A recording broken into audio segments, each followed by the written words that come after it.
언약이란 말을 사전에 찾아보면 말로 한 약속이라고 되어져 있습니다.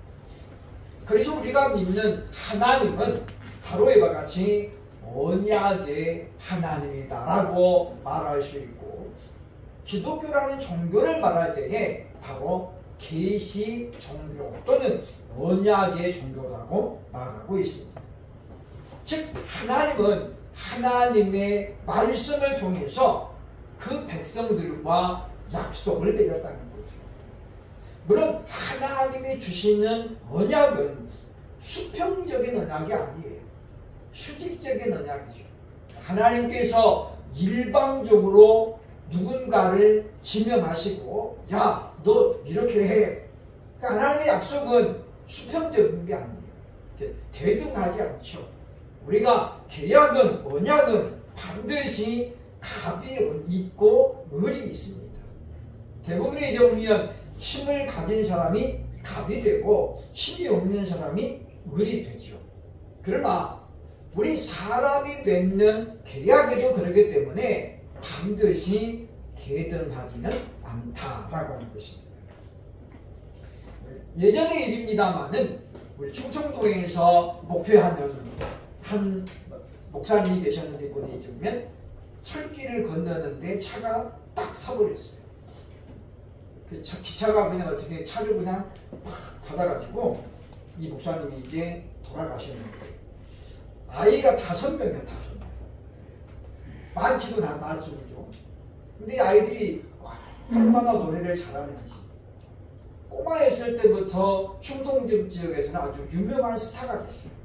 노인전을 비롯해서 행사 때마다 다 불러가지고 애들이 악기하면서 노래를 불렀거든요. 한 계약 이 연예 기획사의 눈에 띄었습니다. 보니까 장래가 있는 거예요. 그래서 이제 계약을 맺죠. 이제 우리가 니네들 가수를 데뷔해 줄 테니까 계약을 맺자. 그래가지고 50년짜리 계약을 맺었어요. 계약금이 얼마예요? 500만 원. 50년 동안 하는데 500만 원. 그런데 이 아이들이 판을 내자마자 그야말로 대박이 났죠. 바로 한스밴드 예입니다. 자기 아버지의 이 이야기를 담았던 그런 가사들 또 그런 어떤 형편이 알려지면서 대박이 났죠. 그야말로 이 한스밴드 때문에 계약사는 떼돈을 벌게 됐는데 그렇게 히트 가수가 되고 나니까 엄마가 너무 억울한 거예요. 500만 원이 뭐냐. 그래서 이제 계약을 파기하게 되죠. 그런데 결국은 졌어요. 그죠? 그래서 이제 한스밴드가 결국은 몇 년 만에 사라졌던 그런 기억이 나는데 무슨 이야기냐면 사람과 사람이 맺는 계약도 반드시 대등하지는 않습니다. 그런데 하나님이 사람과 맺는 언약은 그런데 물론 대등하지 않죠. 근데 어떤 면에서 대등하냐면 하나님은 하나님이 약속을 해주시고 나서 그 약속을 내가 반드시 지키마 하고 하나님의 이름을 걸고 맹세하셨다라고 하는 것입니다. 그래서 하나님이 하신 약속은 반드시 이루어지고 있음을 성경은 우리에게 소개합니다. 그러면 하나님이 이와 같이 언약을 맺는 목적이 뭘까요? 그 이유를 예레미야 11장 4절에서 이렇게 설명하고 있는데 이러기를 너희는 내 목소리를 순종하고 나의 모든 명령을 따라 행하라. 그리하면 너희가 내 백성이 되겠고 나는 너희의 하나님이 되리라. 여기 보면 너희는 내 백성이 되겠고 나는 너희의 하나님이 되리라. 이것이 하나님이 언약을 맺으시는 목적이에요. 그러니까 이 언약을 통해서 우리는 하나님과의 관계가 형성되는 거죠. 관계가. 어떤 사이요? 물어보잖아요. 그죠? 우리가 사람들이 다니면 어떤 사이입니까? 물어보잖아요. 부부입니까? 어떤 관계입니까? 사람에게는 이와 같이 인간관계가 굉장히 중요한 거예요. 그래서 하나님께서는 언약을 통해서 하나님과 사람과의 언약을 통해서 너희가 이 명령을 잘 지키면, 즉 이 언약을 잘 지키면 너희는 내 백성이 되고 나는 너희의 하나님이 되겠다라고 말씀합니다. 그것이 바로 언약의 목표다라고 볼 수 있습니다. 그래서 우리가 이 언약을 통해서 우리는 하나님과의 관계가 형성되는 거예요. 우리가 하나님을 아버지라 부르는 그 근거가 무엇입니까? 요한복음 1장 12절에 보면 영접하는 자 곧 그 이름을 믿는 자들에게는 하나님의 자녀가 되는 권세를 주셨으니 라고 말씀하죠. 우리가 예수를 믿음으로 하나님의 자녀가 됐어요. 그래서 그 언약에 의해서 우리가 하나님을 아버지라 부르는 거예요. 그냥 부르는 게 아니거든요.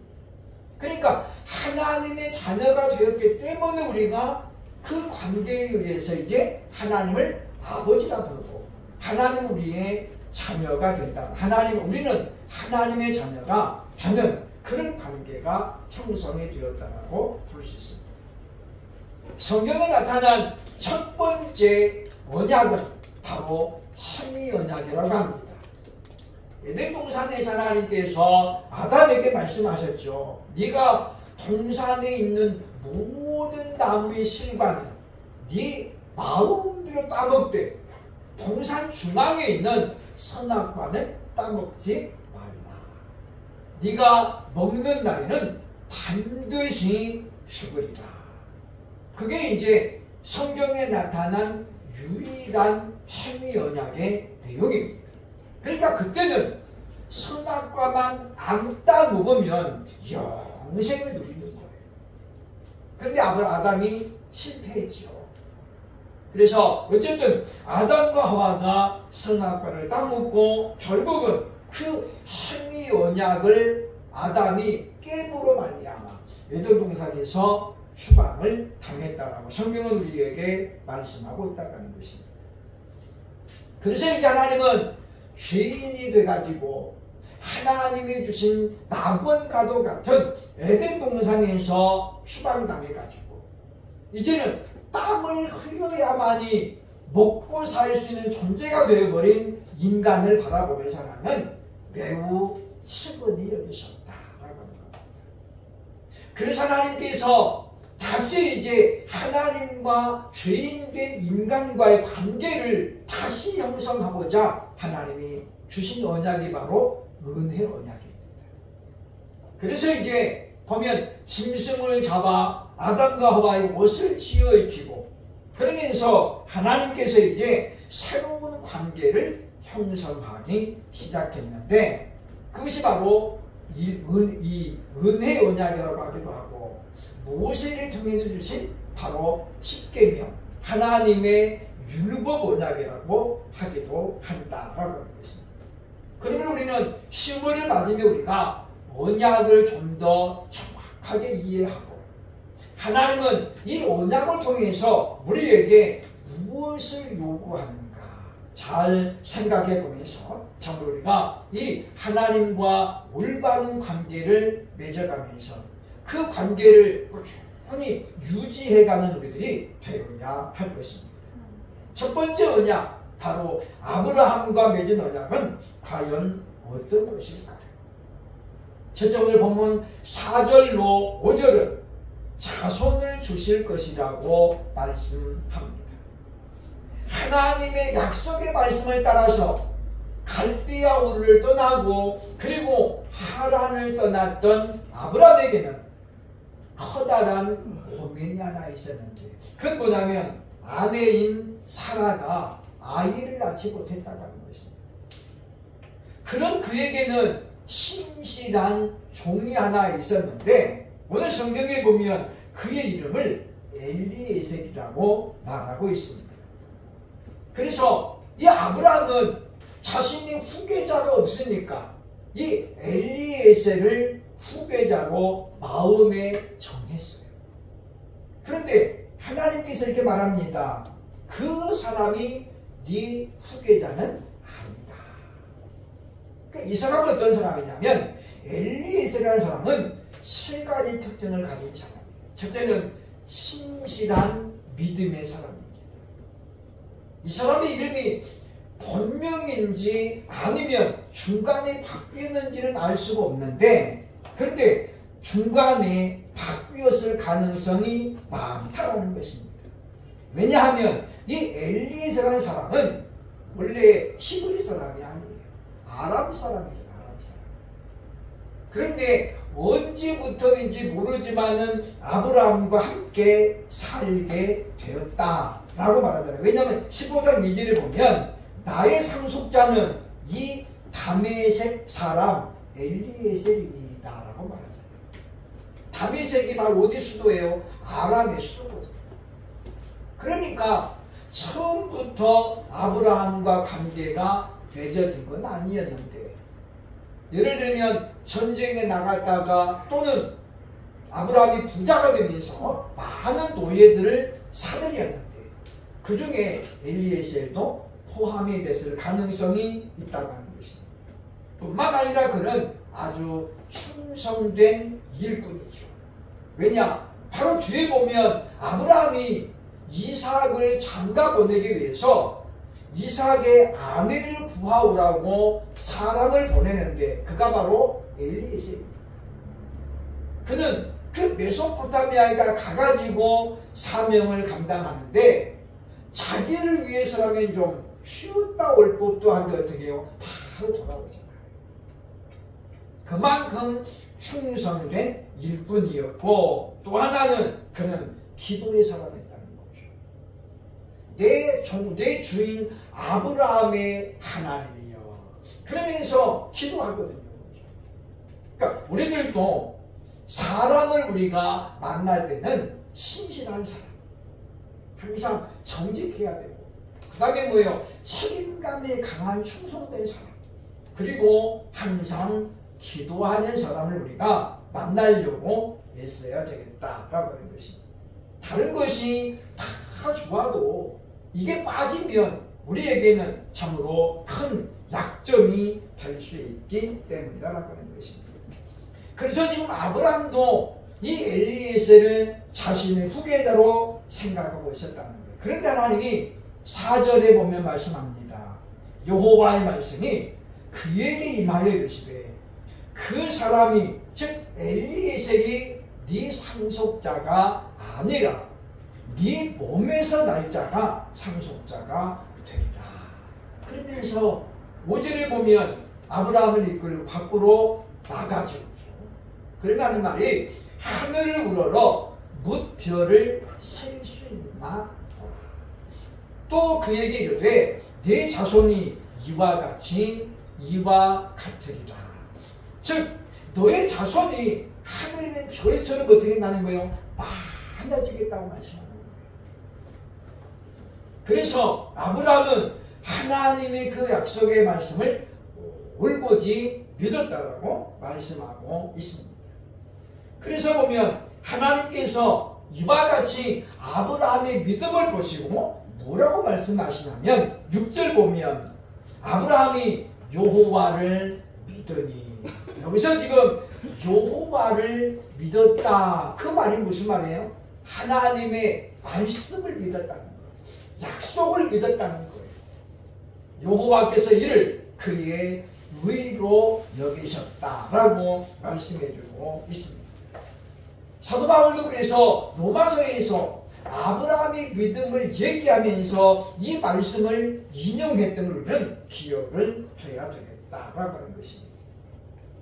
그래서 아브라함에게는 바로 이때부터 믿음의 조상이라는 별칭이 아브라함에게 붙게 된 거예요.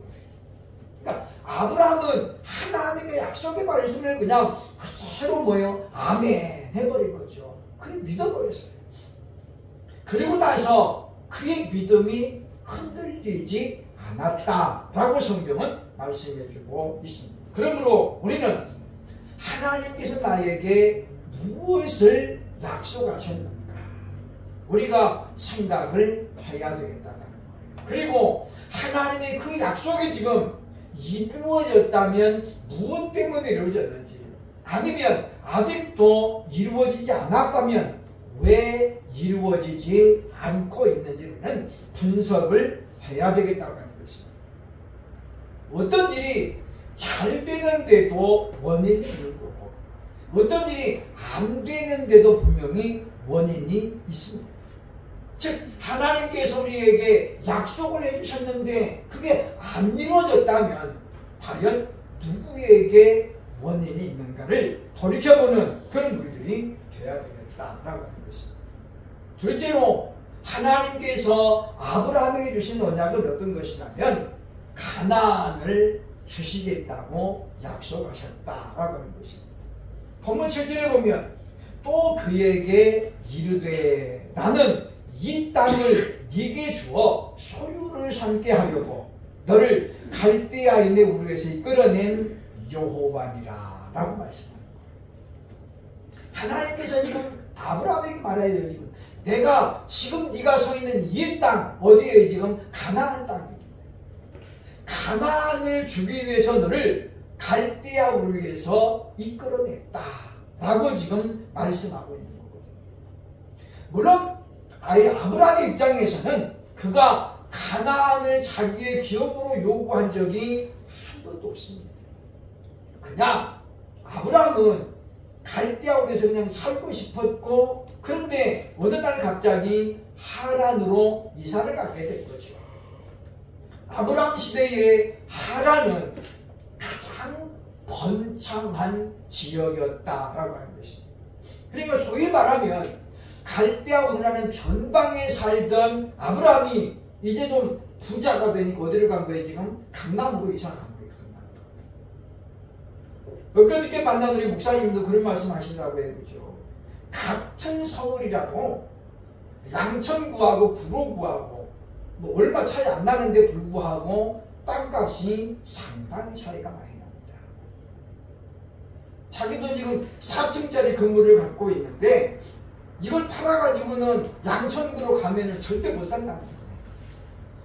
말만 서울특별시지 틀리다는 거죠. 강남 4구하고 그 위에는 이와 같이 물가가 다릅니다. 아니 이 지금 갈대아 우르에서 하란으로 왔다는 건 뭐냐면 인간적으로 보면 아브라함의 집이 어떻게 지금 잘 된 거예요. 성공한 거잖아요. 그런데 하나님께서 그 하란에 살고 있는 이 아브라함을 불러내잖아요. 창세기 12장 1절 이하에 나온 말씀이에요. 그리고 하는 말이 내가 이 땅을 너와 네 자손에게 주겠다라고 말씀하는 것을 보게 됩니다.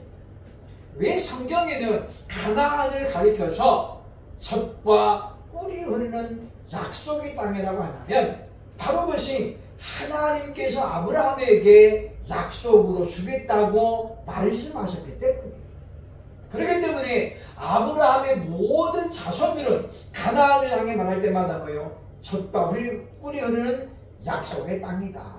그러니까 하나님이 우리 조상 아브라함에게 약속하셨기 때문에 우리는 그 땅을 차지해야 된다라고 믿었고, 그래서 모세와 여호수아의 지도를 따라서 가나안에 갈 수 있었다라고 하는 것입니다. 하나님께서는 이와 같이 일방적이지만 아브라함에게 내가 너에게 자손을 주겠다 말씀하시고, 또 내가 너와 네 자손에게 이 땅 가나안을 주겠다라고 약속하고 있다고 하는 것입니다. 그렇다면 하나님이 아브라함에게 요구하는 조건은 무엇일까요? 우리가 계약을 할 때는 반드시 조건이 있습니다. 내가 당신 집을 2년 동안 빌리겠습니다. 그러면 조건이 뭐가 돼요? 계약금을 줘야 돼요. 아무리 주인이 좋아도 그냥 살아요. 그러면 안 돼요. 어떤 분이 예배당을 이제 얻고 이분이 이제 오랫동안 목표를 하려고, 주인도 여기서 그냥 오래오래 하세요 목사님. 그래서 이분이 그 말을 그냥 다 그건 믿고 그래서 이제 돈을 막 다 끌어다가 그야말로 예배당을 멋지게 리모델링을 했어요. 거기 들어가면 돈만 내서도 억이도 벌어. 근데 제가 그걸 들으면서 참 미련한 분이다 그랬어요. 그런데 그렇게 해가지고 새 건물 됐잖아요. 2년 지나니까 주인이 나가라는 거예요. 아니 세상에 그런 바보가 어딨어요. 아니 내 건물도 아닌데 거기다가 억을 해가지고 돈을 해놓으면 주인이 보니까 어떻게 해요? 보니까 완전히 새 건물 되어 있는 거예요. 그럼 어떻게 해요? 나가라는 거예요. 그리고 어떻게 합니까? 이제 대폭 보증금도 올리고 월세도 올려가지고 다시 되는 거예요. 이분은 보증금 오늘 올릴 수 있는데 어떻게 지금 월세는 못 올려요. 개척교회에 무슨 돈이 얼마나 많이 되겠어요. 그래서 이분은 뭐 눈물을 머금고 아니 저한테 여기서 오래 하라고 그러셨잖아요. 그래서 내가 이렇게 했는데 그러니까 공무주인이 뭐라고 그래요? 사람 마음이 똑같습니까? 당신이 밀어냈던 걸 말하는 거죠. 그러니까 우리는 사실 보면 세상 물정을 모르면 그런 일들도 얼마든지 있습니다. 서울에서 목회하다가 이제 좀 일찍 은퇴하신 분이 시골에 내려갔어요. 가서 보니까 버려진 집들이 많은 거예요. 그래서 주인을 맞아가지고 이제 여기 내가 이제 임대로 하겠습니다. 시골이니까 1년 얼마를 딱 주는 거잖아요. 근데 건물 주인이 보니까 그냥 이분 별로 돈도 없으니까 어떻게 그냥 살라고 그래요. 그냥 살라고. 얼마나 좋아요, 그죠? 그냥 살라고 그러니까. 그래서 이분이 그 집을 어떻게 다시 또 싹 새걸 했어요. 새 집이 됐어요. 그러니까 주인이 어떻게 지나가다 보니까 집이 하나 새로 지어진 거라. 그 와가지고 어떻게 해요? 나가시고 이제 팔아야 되겠습니다. 그러니까 우리는 그런 걸 보면서 이 하나님과 아브라함과 맺은 언약은 조건이 있다는 거예요. 근데 하나님이 아브라함에게 요구하는 조건도 딱 한 가지입니다. 그게 뭐냐면 믿음으로 순종하는 거예요. 내가 지시할 땅으로 가라. 가면은 이렇게 해주겠다는 거예요. 안 가면 어떻게 해요? 안 돼요. 그죠? 그래서 아브라함은 창세기 당하면 그 약속의 말씀을 따라서 하란을 떠납니다. 그러므로 사랑하는 여러분, 하나님께서 우리에게 뭔가를 약속해 주셨는데 아직도 안 이루어지고 있다고 한다면 하나님이 요구하셨던 유일한 조건, 지금 믿음으로 내가 순종하지 못하고 있기 때문이 아닌가 우리는 생각을 해야 됩니다. 하나님이 저와에게 요구하는 건 딴 것이 없어요. 그죠? 믿음으로 순종하라는 거예요. 그래서 로마서 4장 19절에 보면 바울은 이렇게 말합니다. 그가 100세나 되어 자기 몸이 죽은 것 같고 사라의 태가 죽은 것 같음을 알고도 믿음이 약하여지지 아니했다. 그래서 그 결과가 무엇이냐면 하나님께 영광을 돌리는 삶을 살았다는 거예요. 그러니까 아브라함 입장에 보면 아브라함이 99세가 됐잖아요. 75세 때에 약속을 받았거든요. 네 자녀를 내가 이렇게 많게 해주겠다. 그리고 지금 24년이 흘렀어요. 사라도 나이가 90세입니다. 지금 아브라함도 지금 100세인데 그래서 지금 불가능하다라고 많은 사람들이 포기할 수 있지만은 아브라함은 바로 믿음이 약하여지지 않았다. 그래서 하나님은 어떻게 바로 그 다음 해에 이삭을 주시는 것입니다. 그러므로 우리는 하나님께서 우리에게 요구하시는 유일한 조건, 믿음으로 순종할 수 있는 우리 모두가 될 수 있기를 주의 이름으로 축원합니다. 세 번째로 하나님의 아브라함에게 주신 약속이 뭐냐면 본문 8절로 11절에 예배를 받으시겠다고 말씀하시는 거예요. 그래서 예배를 염하시는 것입니다. 하나님의 약속을 받은 아브라함은 8절에 보면 이렇게 묻죠. 그죠? 주 여호와여 내가 이 땅을 소유로 받을 것을 무엇으로 아느니까.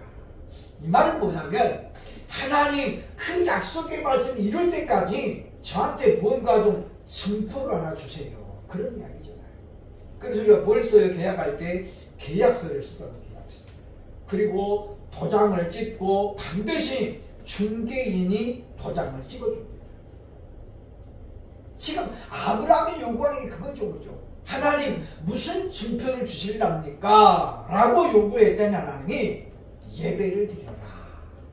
그런데 내가 원하는 재물을 가지고 원하는 방식으로 예배를 드리라고 말하는 거예요. 그러면 내가 네 예배를 받아주마. 그렇게 해서 뭐가 성립이 돼요? 계약이 성립이 되는 거예요. 그래서 아브라함은 하나님의 말씀을 따라서 오늘 본문에 나옵니다만은 9절에 보면 하나님께서 말씀하죠. 나를 위하여, 너를 위해가 아니라 나를 위하여 3년 된 암소, 그리고 3년 된 암염소, 3년 된 순양, 그 다음에 삭비둘기와 집비둘기 새끼를 가져오라고 말합니다. 그리고 하나님이 원하는 방법이 뭡니까? 각을 뜨라는 거예요. 송아지를 잡아가지고 반으로 이렇게 딱 나누라는 거예요. 나눠서 서로 마주보게 내놓아라. 양도 그렇게 잡고 비둘기도 이렇게 각을 뜨라는 거예요. 그게 오늘 본문에 나오는 내용입니다. 그런데 하나님께서 즉시로 예배를 받으신 게 아니에요. 해에 질 때까지 하나님이 기다리십니다. 그래서 오늘 11절에 말씀하죠. 솔개가 사체 위에 내릴 때에는 아브라함이 쫓아오라. 기다림이 필요한 거예요. 하나님이 원하시는 제물로 하나님이 원하는 방법으로 예배를 드려도 하나님이 즉각적으로 우리 예배를 받으시는 경우가 아닐 수도 있음을 오늘 성경은 말씀합니다. 그래서 12절에 보면 해 질 때에 아브라함에게 깊은 잠이 임하고 흑암과 두려움이 임하였더라. 그러니까 지금 이 시간이 언제인지는 모르지만은 한참 시간이 흘러가지고 지금 이제 어떻게 해가 지는 거예요. 아브라함은 어떻게 지금 두려움이 엄습했어요. 혹시 내가 준비한 재물이 하나님의 이름에 합당하지 못했나?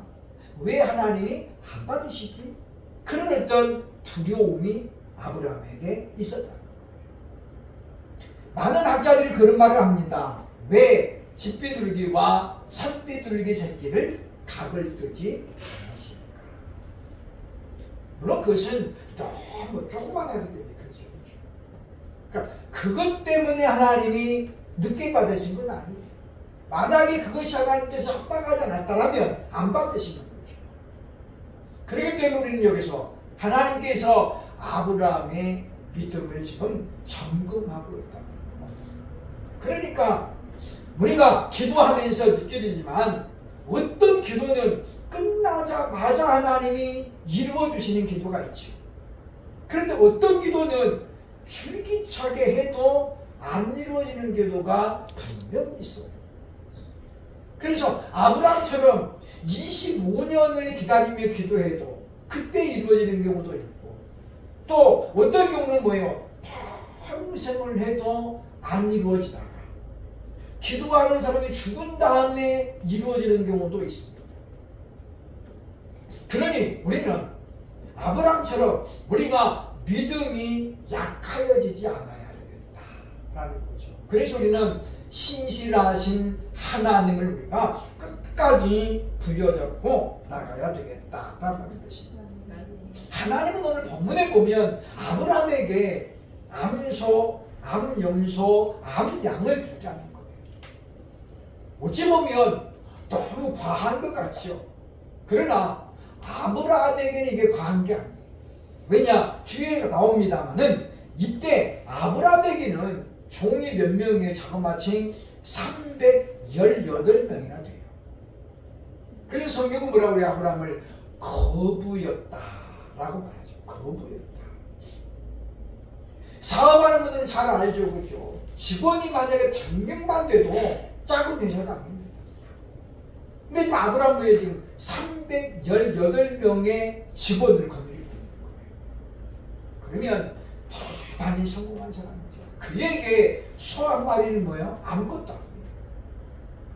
근데 중요한 건 하나님께서 아브라함에게 아무것도 안 주고 송아지를 요구하는 게 아니라는 거죠. 이미 하나님은 아브라함에게 뭐예요?